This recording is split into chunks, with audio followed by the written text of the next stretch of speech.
अब इसका हल क्या है, करना क्या है, मैं आपको बताता हूँ। बहुत से लोग वसवसों की शिकायत करते हैं, हमें वसवसे बहुत ज़्यादा आते हैं और हम पूरी कोशिश करते हैं, रेजिस्टेंस शो करते हैं वसवसे गायब हो, लेकिन वसवसे और जान पकड़ते हैं। मिसाल के तौर पे बहुत से लोग कहते हैं कि जब मैं नमाज में खड़ा होता हूँ तब वो वसवसे मज़ीद जान पकड़ जाते हैं और मैं उनको फुल रेजिस्ट करने की कोशिश करता हूँ, लेकिन नहीं होते। इसके बारे में मैं आपको एक ज़बरदस्त कोट सुनाता हूँ। अच्छा, इससे पहले नबी अकरम सल्लल्लाहु अलैहि वसल्लम, उनकी क्या खूबसूरत हदीस है, मैं आपको हदीस सुनाता हूँ। नबी अकरम सल्लल्लाहु अलैहि वसल्लम ने फरमाया, सही मुस्लिम की हदीस है, हदीस number 2702, verily at times there is fog over my heart. There are times, नबी सल्लल्लाहु अलैहि वसल्लम एक्नॉलेज कर रहे हैं, बहुत से ऐसे टाइम आते हैं कि मेरे दिल पे भी एक फॉग होती है। अल्लाह माफ़ करे, ये वो नहीं है कि गुनाह की कैफियत होती है, हमारे नबी सल्लल्लाहु अलैहि वसल्लम जो है वो गुनाहों से पाक थे। फॉग ओवर दी हार्ट से मुराद है कि इंसान थोड़ा सा, यानी आप इसको कह लें कि डिस्ट्रैक्टेड हो जाता है, फॉरगेटफुल हो जाता है।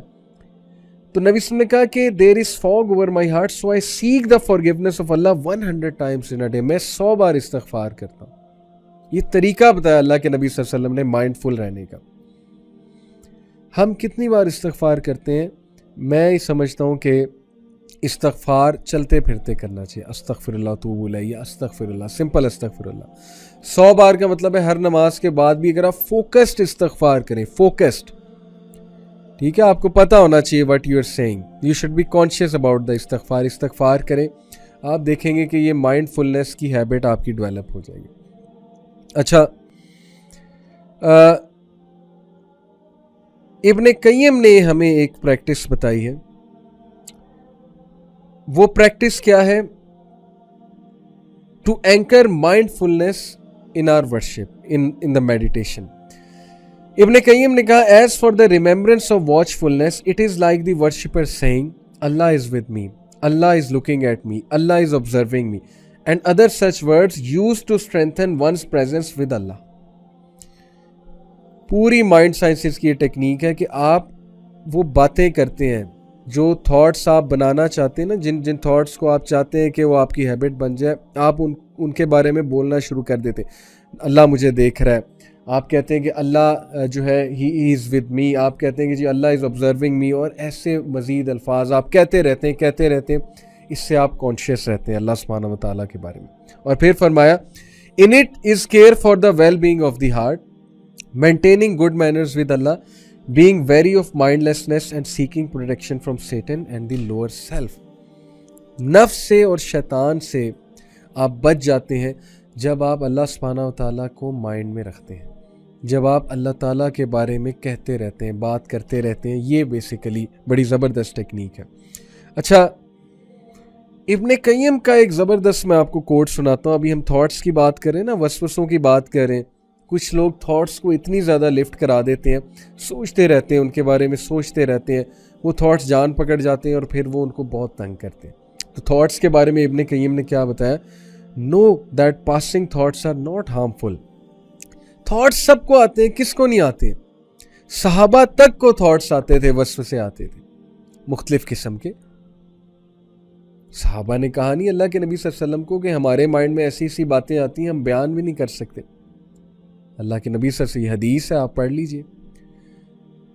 तो हम इंसान है, थॉट्स आते हैं। तो इब्ने कय्यम ने कहा, know that passing thoughts are not harmful, indeed they are only harmful if they are sought and engaged. वो तभी हार्मफुल होंगे जब तुम उनमें एंगेज होगे, जब तुम उनका पीछा करोगे। For a thought is like a passer by on the road, if you ignore him he will pass by and depart from you. Thoughts क्या है? आप एक सड़क पे खड़े हैं, आपके इर्द गिर्द से हजारों लोग पास कर रहे हैं, तब तक वो लोग आपको तंग नहीं करेंगे जब तक आप उन्हें, तंग से मुराद है यानी वो आपकी तरफ नहीं आएंगे जब तक आप उनको खुद मुखातिब नहीं करते, वरना तो वो पास करते जाएंगे, रैंडमली पास करेंगे। कोई इधर से गया, कोई उधर से गया, कोई साइकिल पे गया, कोई गाड़ी पे गया। जब तक आप खुद उन्हें आवाज़ नहीं देंगे या उनको घूरने नहीं लग जाएंगे, उनकी तरफ मतवज्जो नहीं होंगे, वो क्या आपको कह लेंगे? अनलेस एंड अनटिल शैतान की तरफ से आया, वो वार होता है। मैं वार की बात नहीं कर रहा, मैं थॉट्स की बात कर रहा हूँ। शैतान की तरफ से एक तीर का वार होना, एक वसवसे का वार होना, उसको औज़ुबिल्लाह पढ़ के हमने रद्द करना, उसको भी ज़्यादा लिफ्ट नहीं करानी। तो मसला ये है कि हम हर थॉट को, अपनी ज़िंदगी में हर कमी को, अपनी ज़िंदगी में हर मुश्किल को इतना ओवर थिंक करते हैं, इतना ओवर थिंक करते हैं, इतनी लिफ्ट कराते हैं कि हमारी वेल बीइंग का भी नुकसान होता है बहुत ज़्यादा, हमारी मेंटल स्टेट का भी बहुत नुकसान होता है, और अल्टीमेटली उससे हमारी वर्शिप पे फ़र्क पड़ता है। शैतान का अल्टीमेट गोल क्या है कि हमें अल्लाह की वर्शिप से दूर करे, और अगर दूर नहीं कर सकता तो वो जो वर्शिप हो रही है उसमें कमी लेकर आए। और उसमें कमी कैसे आती है? जब जाहिर है कि हम थॉट्स को बहुत ज़्यादा एयर देते हैं, हम बहुत ज़्यादा थॉट्स सोचते हैं, और हमारी मेंटल स्टेट जो है बहुत ज़्यादा डाउन होती है, क्योंकि हम ओवर थिंक कर रहे होते हैं बहुत सी चीज़ों को। So ignore him.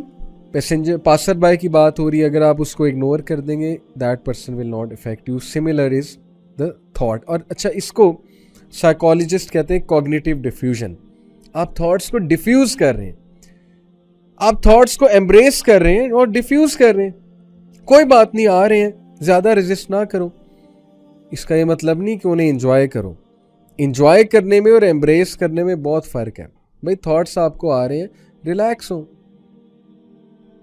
ठीक है। आप इतना ज़्यादा अगर उनसे फाइट करने की कोशिश करेंगे तो मैं आपको बता रहा हूँ कि वो मज़ीद बढ़ेंगे। ये बेसिकली साइकोलॉजिस्ट ही कहते हैं कि जब आप उनको ज़्यादा जो है वो रेजिस्ट करने की कोशिश करोगे तो they will actually increase. Tug of war जब आप उनसे करेंगे वो मज़ीद जो है वो जान पकड़ेंगे। मैं सूरह काफ की एक वर्स आपको सुनाता हूँ। अल्लाह सुब्हानहू व तआला कहते हैं, वलक़द खलक़नल इंसाना व नअलमु मा तुवस्विसु बिही नफ्सु। क्या ट्रांसलेशन है? We have created humanity and we know what his soul that is नफ्स विस्पर्स टू हिम। हमने इंसान को बनाया और हम जानते हैं कि इंसान का नफ्स, इंसान की रूह उससे क्या विस्पर करती है। नफ्स के वसवसों की बात हो रही है। वनानु अकरबु इलैहि मिन हब्लिल वरीद, और बेशक हम इंसान की जुगुलर वेन से भी ज़्यादा करीब हैं। Not physically, by knowledge. अल्लाह ताला इंसान की जुगुलर वेन से भी ज़्यादा करीब हैं, जानते हैं इंसान को। अगेन ये आयत हमारी किस तरफ तवज्जो दिलाती कि बी माइंडफुल ऑफ अल्लाह। अल्लाह ताला सब कुछ देख रहा है, अल्लाह ताला को पता है। अल्लाह ताला से पनाह मांगो, अल्लाह ताला की याद दहानी, अल्लाह की याद इस्टेब्लिश करो। अब्दुल्लाह बिन मसूद रज़ियल्लाहु अन्हु की एक हदीस आपको सुनाता हूँ। नबी अकरम सल्लल्लाहु अलैहि वसल्लम ने फरमाया, verily Satan has influence with the son of Adam and the angel has influence। शैतान भी सन ऑफ एडम को इन्फ्लुएंस करता है और एंजल भी सन ऑफ एडम को इन्फ्लुएंस करता है। As for the influence of Satan he promises evil and denies the truth. जहां तक शैतान के इन्फ्लुएंस की बात है तो वो इंसान को ईवल की तरफ ले जाता है और इंसान को कहता है कि हक को रिजेक्ट करो। As for the influence of the angel, he promises goodness and affirms the truth। जहां तक बात है एंजल की, वो गुडनेस की प्रॉमिस करता है और वो इंसान को हक की तरफ ले जाता है। वो इंसान को अच्छाई की तलकीन करता है और हक की तरफ ले जाता है।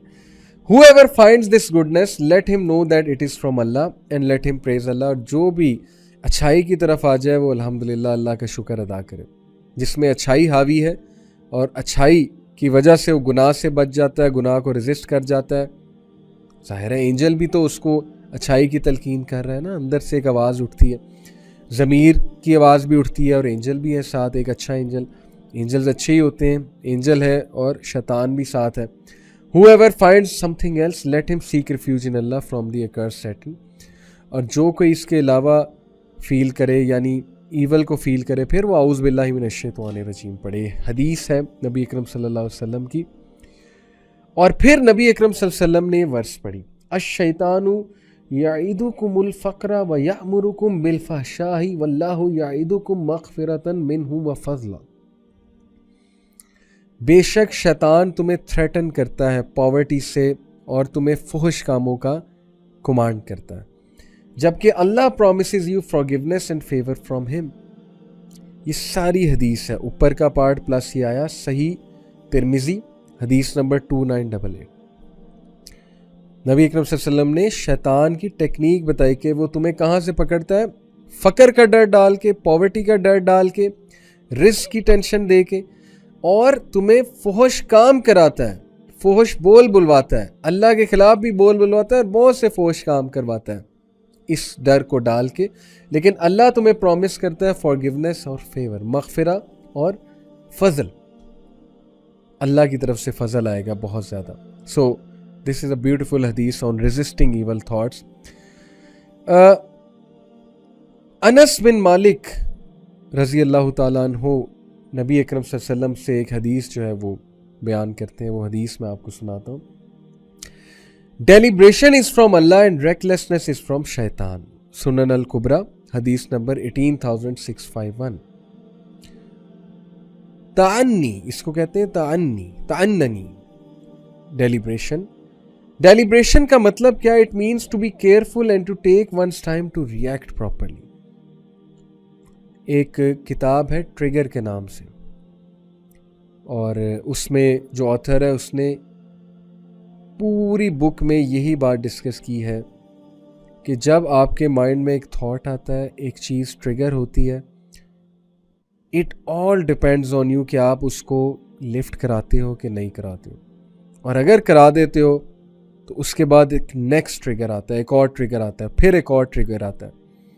इसलिए डेलिब्रेशन के साथ, माइंडफुलनेस के साथ, जैसे मैंने आपको बताया ना, केयरफुल होके टेकिंग योर टाइम, उसके बाद रिएक्ट करें। गुस्से में कभी रिएक्ट ना करें, पैनिक होके कभी रिएक्ट ना करें। Give yourself time, take your time. आप इंसान हैं, अल्लाह ने आपको इंसान बनाया है, जल्दबाजी मत करें। तो हदीस है जी के deliberation is from Allah and recklessness is from शैतान। जल्दबाजी और चीज़ पे फ़ौरन से अमल कर लेना, अपने थॉट्स को खुला छोड़ देना, थॉट्स को लिफ्ट कराना है शैतान की तरफ से, और ये आपके माइंडफुलनेस के लिए बहुत ज़्यादा जो है वो नुकसानदेह है। अल कुशैरी, ये भी हमारे इस्लाफ में से गुजरे। अल कुशैरी writes, some of the predecessor said, whoever is mindful of Allah Almighty in his thoughts, Allah will protect him in his limbs. जो भी इंसान अल्लाह के हवाले से माइंडफुल होगा, अल्लाह सुब्हानहू व तआला उसके हरकात और सकनात को प्रोटेक्ट करेंगे। ये उस हदीस की तर्जुमानी भी है ना कि जो कोई नवाफिल में बढ़ता जाता है, अल्लाह ताला उसके हाथ बन जाते हैं, अल्लाह ताला जो है वो उसको फिर वही काम, अल्लाह ताला उसकी आइज़ बन जाते हैं, अल्लाह ताला उसे उसी जगह ले जाते हैं जहाँ अल्लाह ले जाना चाहे। इसका मतलब लिटरली ये नहीं है कि अल्लाह ताला उसके अंदर आ जाते हैं। इस हदीस का मतलब ये कि अल्लाह ताला फिर उसे वही दिखाते हैं जो अल्लाह दिखाना चाहते हैं। अल्लाह फिर उसे उसके हाथ से वही एक्ट्स कराते हैं जो कराना चाहते हैं। देखे ना, कई लोग हैं वो चैरिटी कर रहे हैं, वो कितने नेक कामों में मुलविस हैं, अल्लाह ताला करा रहे हैं, अल्लाह ताला उसके वली बन चुके हैं। अल्लाह ताला हमें भी ऐसा बनाए। सो जो कोई अल्लाह ताला के हवाले से माइंडफुल होगा, अल्लाह ताला उसके लिम्स को प्रोटेक्ट करेगा।